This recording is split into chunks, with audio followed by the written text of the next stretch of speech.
Bonjour tout le monde. On va retourner voir notre module de développement, mais d'une façon un peu plus poussée. L'introduction a été faite il y a quelques jours.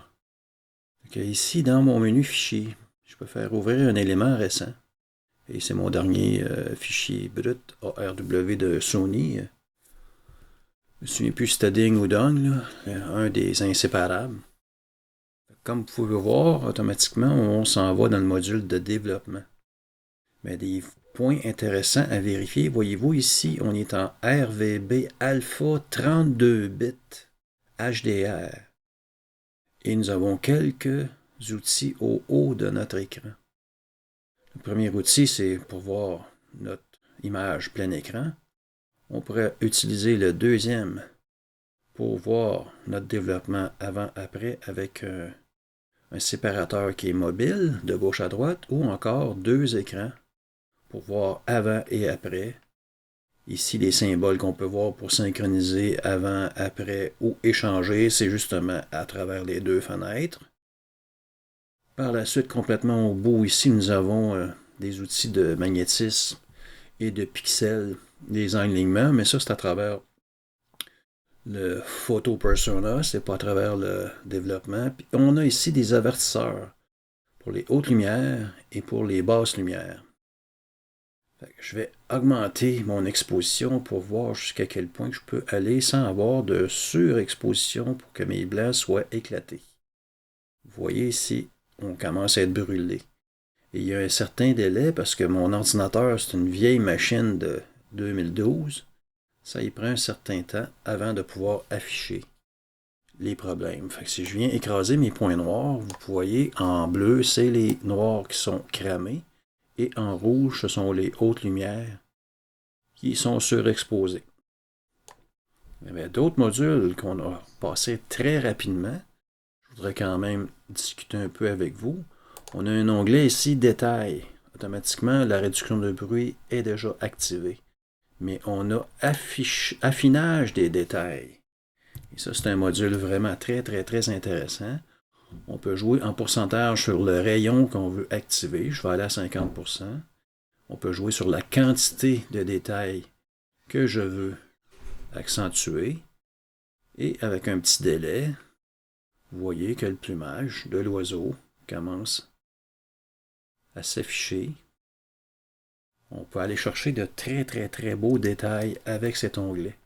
On a aussi l'onglet des tons pour ajouter une courbe à notre développement.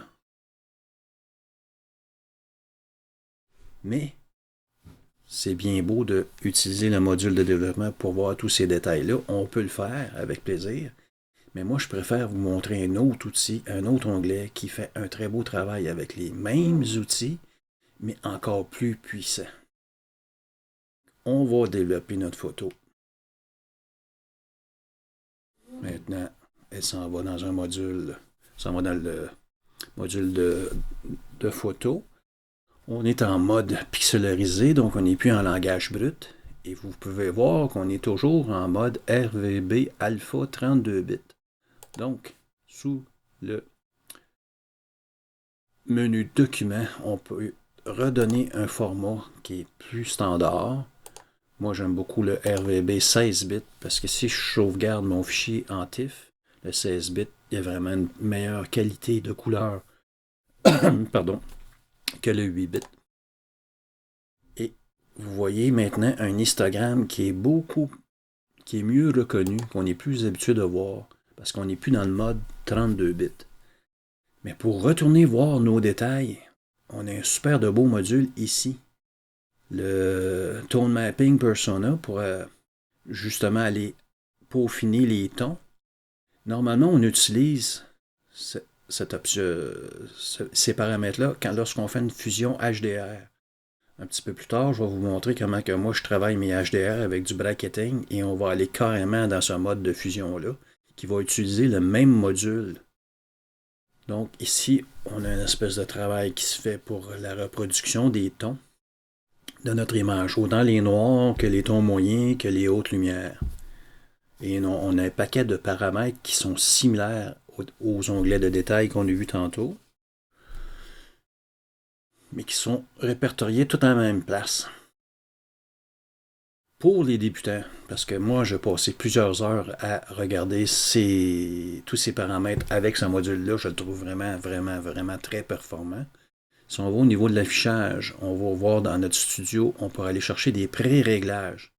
Ils vont s'afficher. On tombe en mode naturel automatiquement. Si on vient cliquer pour le mode détail, vous pouvez voir à la droite que les paramètres se changent selon les presets qu'on applique. Ici, si je vais en mode cool, on peut voir que le contraste local est diminué, mais la balance des blancs est du côté bleuté. Si on vient voir le mode dramatique, on a d'autres paramètres qui s'affichent différemment avec des affinages de détails et ainsi de suite. C'est une façon de commencer à apprendre. On peut même aller sur Internet pour télécharger des paramètres, des presets déjà disponibles. Il y en a qui sont gratuits, il y en a qui sont payants. Par contre, moi, je vais m'autant revenir en mode naturel et vous expliquer comment que moi je fonctionne manuellement. Avec le temps, on développe notre propre façon de faire. C'est ici la compression des tons. Si je la ramène à 0, on va retomber avec un histogramme qui est moins poussé vers la droite. Dans ma carte graphique, a de la misère à suivre, mais avec un certain délai, puis il y a un bug aussi avec la version 1.8, l'histogramme, ça ne se rafraîchit pas aussi rapidement. Je peux venir ici au niveau des tons et le contraste local me donner beaucoup de punch. De base, de prime abord. Avant même d'aller dans le mode de détail très très défini, on peut se donner un méchant bon punch. Au niveau Et la saturation va être beaucoup plus sensible. C'est exactement la même chose du point de vue de la vibrance. Et ici, je vais venir jouer avec les détails, évidemment. Pourquoi pas se donner un peu plus de possibilités pour définir les micro-contrastes de notre photographie. Et voilà. Je vais me rajouter une courbe pour me donner un peu plus de punch dans les noirs.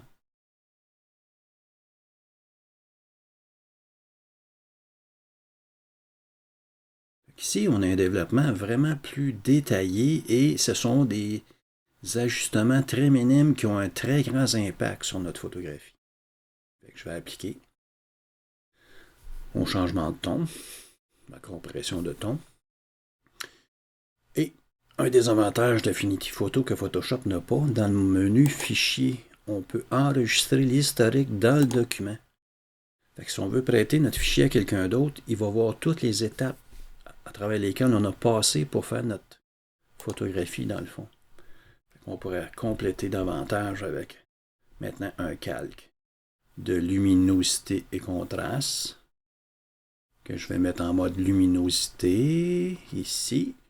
Je pourrais augmenter un petit peu mes lumières, augmenter un petit peu mon contraste, m'amuser là, selon ma vision artistique. Là, c'est vraiment personnel.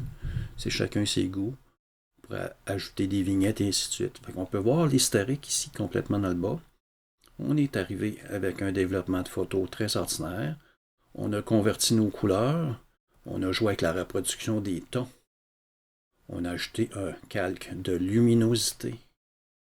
On a défini notre mode de fusion sur notre calque de luminosité contraste. Et on a défini nos paramètres. Si je viens sauvegarder ce fichier-là, évidemment, le mode natif AF Photo, c'est celui qui fait en sorte que vous gardez votre historique à même le document. On sauvegarde le fichier dans le répertoire qui vous plaît le plus. Je vais fermer ce fichier-là pour l'ouvrir dans quelques secondes pour vous prouver que l'historique est bien sauvegardé dans le document. Si je viens chercher mon fichier et que je le ramène, vous voyez bien que mon historique est conservé. On peut revenir dans...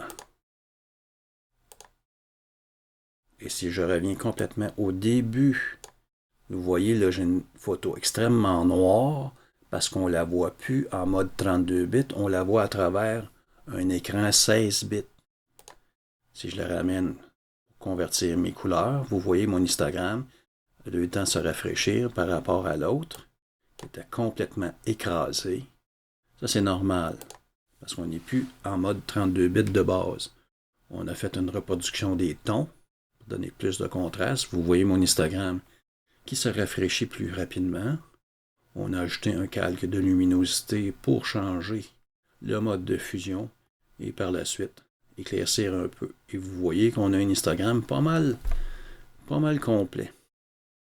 J'espère avoir été un petit peu plus informatif pour vous. À la prochaine.